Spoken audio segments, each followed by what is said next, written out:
You're listening to a download from the outdoorstation.co.uk. Number 548. Hello and welcome back to the Outdoors Station. This is a continuation of the recycled 2006 10-part TGO Challenge series, which for some reason is missing from the current listing. Sadly, certain voices you hear, such as Andy Howell, Steve Perry and a few others, are no longer with us. 2006 seems like a long time ago now. However, although equipment that people use may have changed, the spirit, the emotion and the adventure the challenge represents will always remain the same. So for those who like long distance trail diaries, enjoy.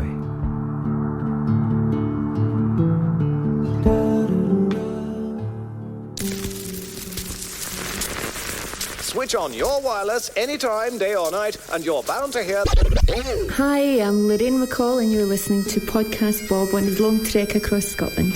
Brace yourself!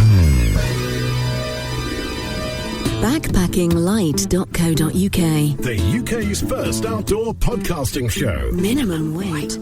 Maximum fun. Hello and welcome to this special Backpacking Light podcast 10-part series recorded as part of the 2006 TGO Challenge, sponsored by the Great Outdoors magazine and Berghaus. For those of you who don't know, the TGO Challenge is an organised walk which takes place in May of each year from the west coast to the east coast of Scotland, which is approximately 200 miles. Set up in 1980, the framework and principle is totally unique. It isn't a race or a competition of any kind. The object is to foster good fellowship among walkers within the framework of a challenging expedition. The start consists of 12 sign-out locations on the west coast, from Torridon in the north down to Ardrishaig in the south, and each challenger, solo or group, makes their way via a high route, low route or mixture of the two across Scotland to finish anywhere between Arbroath and Fraserburgh on the east coast. There's a set 2-week window to do this in, and each participant submits their route for inspection prior to departure for safety and advice reasons. The places, however, are limited to 300, and details about the event, if you're interested, and entry forms and past diaries can be found in the October issue of TGO magazine.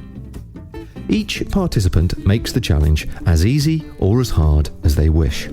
The extremes can be a solitary, remote route, sometimes not seeing another person for days on end, or a route which takes in the many social events, perhaps using established accommodation all the way. Most people do a mixture of the two in different forms. This year, I undertook the crossing with my wife Rose, from Lochailort to Dunatar Castle. As we went, I recorded this audio diary to try and capture the atmosphere and to share our experience and those of the many people we met en route. The 2006 TGO Challenge, Part 9. During the evening celebrations on the Thursday night in the banquet room, full of more than 100 challengers, I continue my socialising, recording the impressions the challenge has made on a number of people doing it for the first time, from the UK, USA and Holland. I asked Andy Howell from Birmingham if the event had lived up to his expectations. Yeah, it has. I mean, it's a long time since I've walked in Scotland and I haven't done that much. So the idea really was to jump in the deep end and see 4 or 5 different regions as you walk across the country. And it certainly does that. I mean, it's a fabulous experience, really. You do walk through 4 or 5 different areas. The Northwest just knocked me out. They were fabulous. And in the last week, you begin to appreciate more the social side of the challenge. And I've met some lovely people. Some very eccentric people and some downright barking mad ones, but it's a unique experience from that point of view. I mean, I like backpacking, I like trekking, but you don't get that social side with that, which is certainly unique to the challenge. Yeah, I mean, you've done a lot of backpacking in various places in Europe now, as well as obviously various places around the UK. What was the specific attraction of this particular type of event that drew you to it?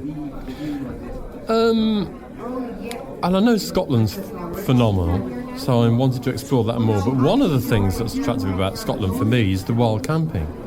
You know, it's a bit like I prefer the Pyrenees to the Alps, mainly because you can pitch your tent anywhere for the night, and that's what I like doing. I really like starting at my own time in the morning, walking till I'm tired, pitching the tent, and then moving through the landscape. And because you can do that here in a way that you seldom can do anywhere else in Europe, I think. And to that extent, it was a great experience. You know, you suddenly realise, I want to come back. And starting in the Knoydart was fabulous. I got to Tom Doon Hotel at the end of my second day, and really I wanted to turn around and go back and do it all over again, which is, you know, so you sit there and you think, well, the challenge, I've got the maps, I've got the books, I've seen the areas, I don't know what it looks like, you know, there's enough to keep me occupied probably for 5 or 6 years here now.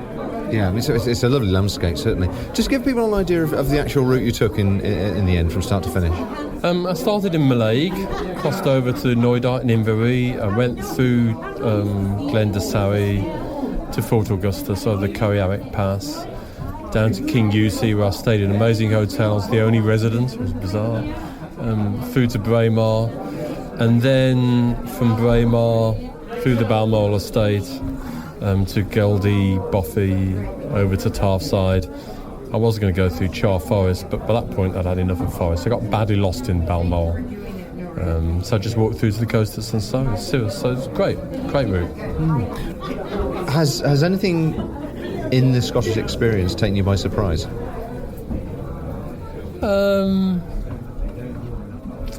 The Knoydart was fabulous. The 2-3 days I spent walking in the northwest there, I just thought were amazing. You know, you get up high onto those passes.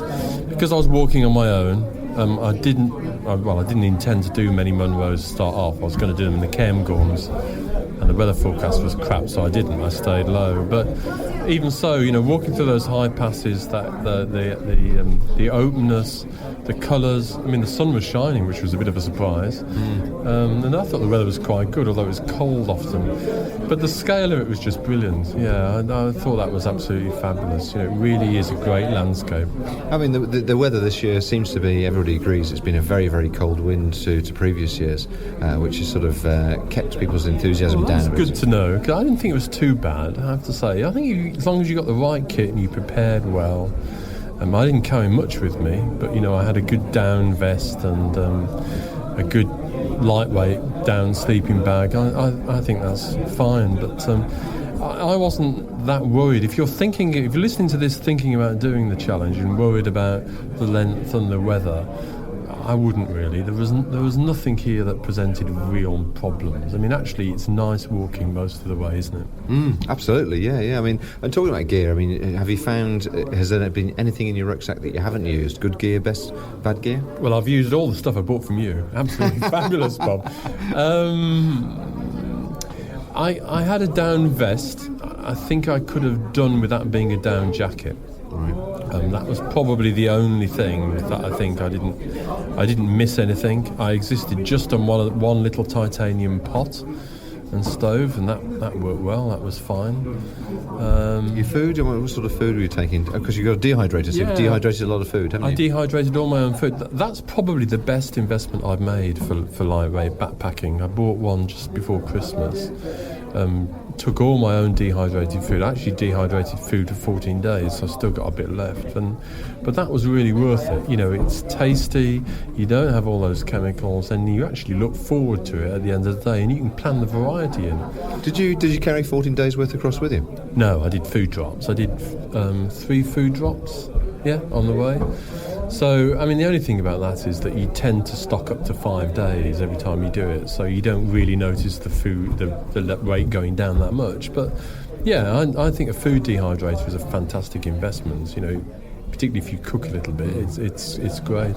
Anything let you down, or anything you think that you would advise people not to bother bringing? You really don't need to bring very much. You pare things down. What I did towards the end was I started on the basis that if I thought I wanted to bring something else, I looked to see what else I could throw out before I put something new in. So, for example, I took sunglasses. I mean, I didn't need them, but, you know, I thought maybe I would. I got a bit obsessive about it. I cut all my maps off the cardboard thing, and if I only needed half of that map, I cut it in half. I've not carried a great deal of weight for a long time, but one of the things I wanted to do with this challenge was to get my weight down, and I did. I mean, my pack was well under 10 kilograms without food. And it makes a big difference. You know, you can walk longer. I think probably, you know, when you get your pack under 10 kilograms, you know, it doesn't make a great deal of difference when you're walking from normal, and that makes a big difference. So you don't need much. You know, I camped one night in a bothy with a lovely guy called Julian, who was exactly the opposite of the lightweight backpacker. You know, a 75-litre sack, crammed full. He got candles, he got a knife, fork, spoon, 3-piece Trangia stove, gas adapter, but he could only walk a little distance every day, you know, and I think you've got to think about that. That's the real point in the investment. If you really get light, you can walk 9-10 hours a day and it doesn't knock you out. Yeah, I mean, the overall thing at the end of the day is, would you do it again? Has it been a pleasant enough experience, an interesting enough experience that you'd want to do it again? It's an interesting question. Halfway through, I was thinking, no, I'm not going to do this again. This isn't quite backpacking as I know it. Having to phone in every 3 or 4 days, I found a bit restrictive at some points, you know, because I wanted to go walkabout, but then that's not the point. But actually, when I got halfway through, the last half of it, I've enjoyed it, and yeah, I will do it again at some point. Whether next year, I don't know, but I will do it again. Gretchen Lebowitz from Maryland in the US at 19 is one of the youngest overseas challengers ever to take part. But what made it even more special was the fact that she completed the walk in the company of her grandparents, Phyllis and Lou. I started by asking her what kind of trails were local to her home in Baltimore. There's hardly any. More towards the western Maryland, there's a lot of, you know, hiking on the Appalachian trails and whatnot. You know, not too much. It's all already made paths. Just marked trails. Yeah, marked trails. None that you can really, you know, just go out and wander. So it's fairly easy going. So a first timer or somebody who's used to hiking is in the US. Is that typically what they would find? It's not easy going, but it's easy to navigate through. Okay. So you don't have to know navigation to go for a good day out. Pretty much, yeah. Okay, so now you've completed 200 miles, give or take, in Scotland. Congratulations. This is obviously your first crossing. Yes, it is. I'm just fascinated to hear your impressions of what you anticipated. We spoke on the train just as you were arriving, right. And now you obviously finished. I'm fascinated to know exactly if your expectations were realised. I think my expectations were met. My grandparents told me, you know, I told you before it was going to be wet and dirty and cold, and I didn't find it. I was not uncomfortable all the time, but the days were so much longer than I thought, and my energy, I found kind of, you know, left towards the end of the day. I didn't expect that, but I think yes and no. It was what I expected. I don't know what I mean. Okay. So let's just. I mean, you were just saying a few moments ago you had, you know, quite a few highs and lows. Yes. And day 3 is always the absolute worst day for everybody. So just give us to describe to the listener exactly what you'd gone through and what gave you the low on day 3. Well, day 3, I woke up and my Achilles tendons, I don't know what I did to them. They were either shortened or bruised or something. And my boots, when I would walk, were pounding on the back of my heels. So I had to take them off, and I walked about 12 miles in my Birkenstocks. It was a long day around Loch Arkaig and all on pavement, and it was rough. Okay, and I understand you had your socks or some powder in your socks that reacted with your skin? My sock liners, I got a reaction from them, and I guess maybe they didn't breathe or something, but I had blisters all around the tops of my ankles, and so when I got to the Melgarve Bothy, Ali, who was, you know, a doctor, yeah. She, you know, helped me and wrapped that up, and I stopped wearing the liners, and it's healed sort of. Yeah, well, it's still fairly red raw. You just showed me, so it must have been very sore a good week or so ago. Yeah, but that was rough. Yeah. And you said that when you were at the body there, people lifted you. Oh yeah, definitely. Terry Leland really lifted my spirits, told me, you can do it, gave me a hug and a kiss, and it was great. Everyone was very nice. Made me tea. Excellent. The terrain. Using the comparison to what you're used to in your home area. How have you found it with the navigating the type of terrain for your fellow countrymen who might be interested in doing something like this? How would you describe it to them? Sometimes it's hit or miss. You're looking, and the trail, you're on it 1 second, and the next. We had to, look for it, and it's more difficult, definitely, than in America, without a doubt. I mean, you did a great thing because you walked with your grandparents, so that in itself must be a bit of a challenge. Yeah, they're very slow, and on the days when I was hurting, it was great because I was walking with them. But some days I would always have to wait. I would be 100 yards ahead of them, and I'd have to stop and wait, and so that was a challenge. Okay. And what sort of weight were you carrying? What sort of gear? I mean, you talked about gear on the train. Yeah. Did you find, in the end, really, you were carrying too much or not enough? I think I was carrying just a little too much. I had to send back a pair of pants. But really, I don't think I had too much weight. It was about 28, 30 pounds, around that. So it wasn't too bad. Okay, and how did you find the food? What did you do on the food front? I had oatmeal, power bars, and noodles. Is that it? That was it. I don't know. That's what my grandparents told me to bring. So. Okay. Did you stop anywhere then for a decent meal? Yeah, we would get if we stayed in a B&B, we'd ask them for a packed lunch or stuff like that. So I did have some decent food. Okay. And what sort of proportion of time did you spend camping and in bothies or in B&Bs? The first 3 days we camped, and then we did B&B. The next day we did a bothy. Then we camped again, but towards the end we did more B&Bs, and then one more time camping the last night. Okay. You started at Mallaig, am I right? Yes, Mallaig. Okay, and how did you find that first climb coming out of Mallaig with a fully loaded rucksack going around to Souleys? I thought, oh my God, that was just climbing up and up, but at that point my adrenaline was just pumping and everything was so gorgeous, I didn't really care. So it was great. Yeah. I loved it. It's a magnificent landscape, isn't it? Yeah, it's absolutely gorgeous. I have the greatest pictures. So what would you say if you were going to encourage some of your fellow countrymen to look at an event like this, to give it a go? I would say go for it. I mean, the rights of way, you can go anywhere really. We have nothing like that in America. You have to be very careful where you go. So it's a great opportunity. And what sort of long-term memory will you take away with you? What one event has happened, whether it's social or accident or positive or negative? What one thing will you take away with you? I don't know why this is so funny, but my grandmother has a brace, right? Yeah. And the first day we were coming into the Sorleys Bothy, and we had to climb around these rocks, and my grandmother got stuck on this rock with her brace, and I couldn't even help her. I had to take a picture first because it was the funniest thing I'd ever seen. This is the brace on a leg. Yeah, so she was stuck with one leg behind her on this big rock, and it was hilarious. So you're going to get that blown up for a family portrait? Yeah, that'd be great.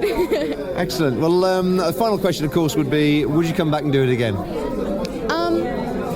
Not any time in the near future. Oh, really? Yeah. Well, I'm a dancer, so it's kind of hindered me a little bit. So I have my career to think about, but hopefully, when I'm older and have more time, I would love to. Hein Hockenhuis from Holland also undertook the challenge for the first time this year, and he explained how he heard about it. That's a nice story. For a year ago, I had never heard of a challenge, and I was doing some mineral walking. I did it on my own, and I was walking near Glenfeshie, and I came upon our Belgian challenger, and a Belgian man, and he asked me, "Are you a challenger?" But I looked very strange and I didn't know what he was talking about. And then he understood I was not a challenger. But we came to talk to each other, and he told me everything about, or lots about the challenge. And that was the start from which I kept thinking, will I do that? Is it maybe something for me or not? The idea didn't leave my head. And he told me also that in the October issue of TGO magazine would be a subscription form, so I kept it in mind.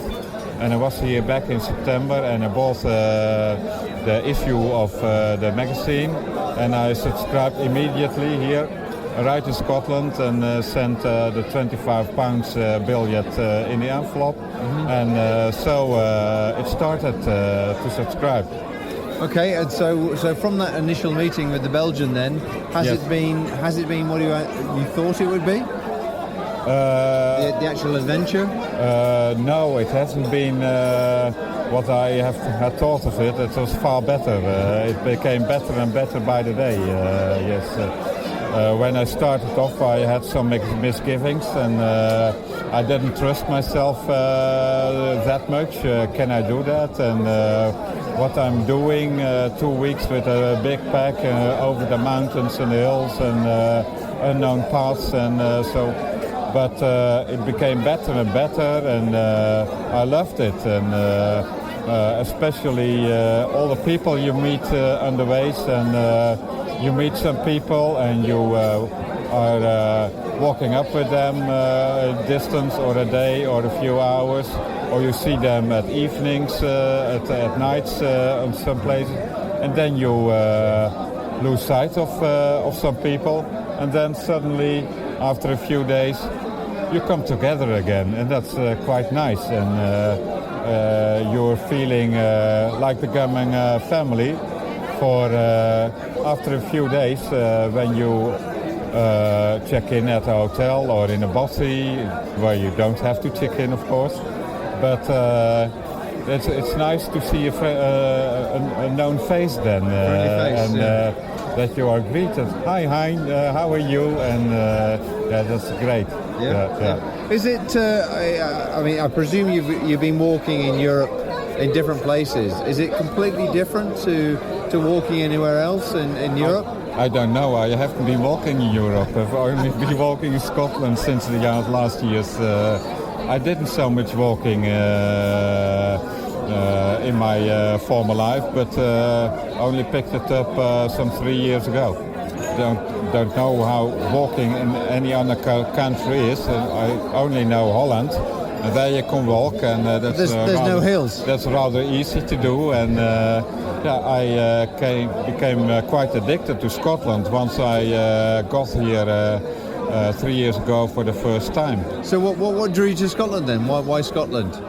Now, it interested me, the kind of nature and landscapes and nature, and the possibility to walk everywhere, practically everywhere where you want to go, and not withheld by fences or something like that. And in Holland, for instance, we have also heather fields, but there are paths through the heather, but you have to keep to the paths, and you can't go through the heather. It isn't allowed.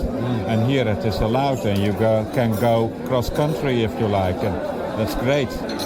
So what do people think in Holland then? When you say you're walking across Scotland, is it very alien to them to consider such a thing? They look with great surprised eyes at me.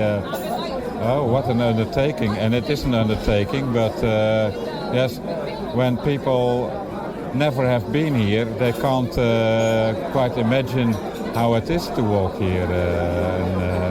Yes, in the last years I became quite addicted to walking here. Well, there's various things. First of all, is it the sort of thing you'll come back and do again?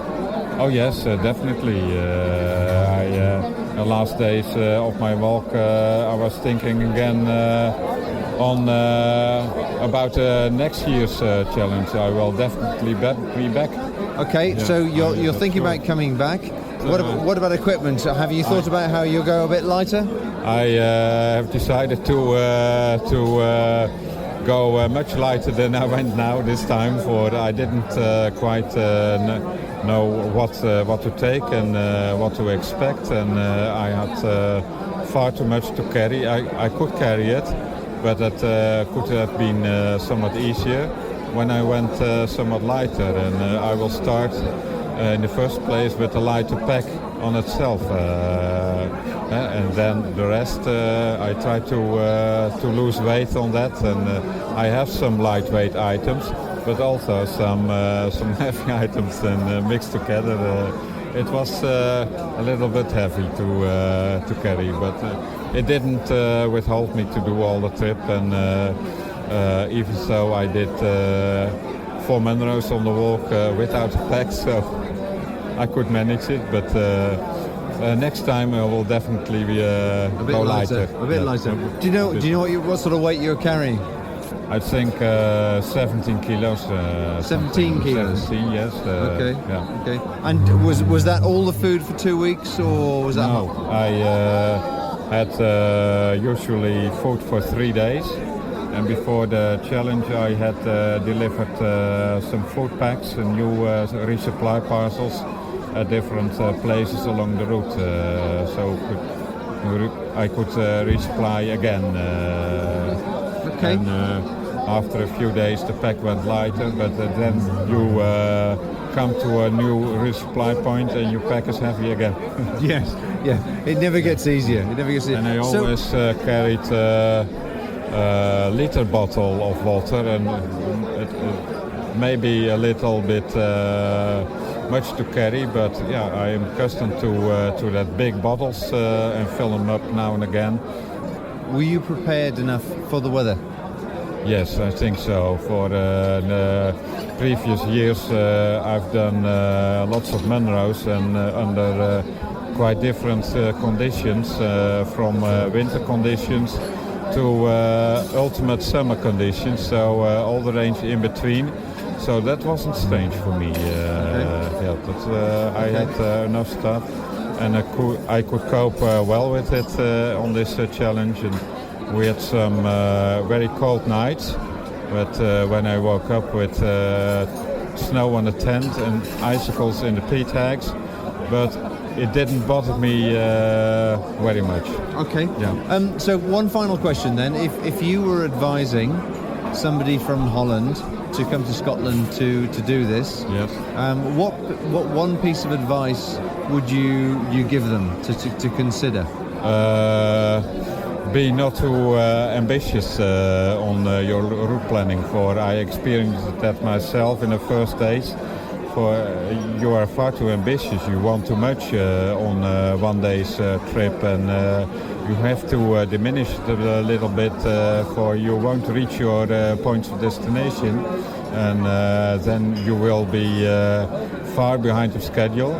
And I think for people who have never been here or seldom been here, try to make routes mostly on tracks and paths, and not going straight ahead through the header and cross country and things like that, and not too many high hills on the first challenge.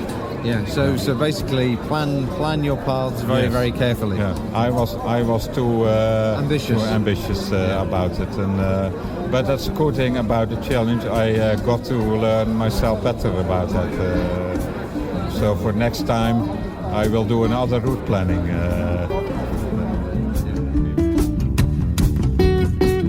In the next and final episode, we hear from another US visitor, Louise Kiernan from Oregon. We chat to Marcus Petter from Austria, and Roger Smith gives us the final report on the event as a whole. Have you had enough, or do you want some more? That's Podcast Bob's challenge story so far, to be continued. Backpackinglight.co.uk. Go lighter, go faster. Go further. To subscribe to our show, please follow the instructions on our website or search for us in the iTunes directory. This brings us to the end of our programme for this evening. Thank you for listening to this podcast. To hear or see more from our extensive free library, please visit theoutdoorstation.co.uk.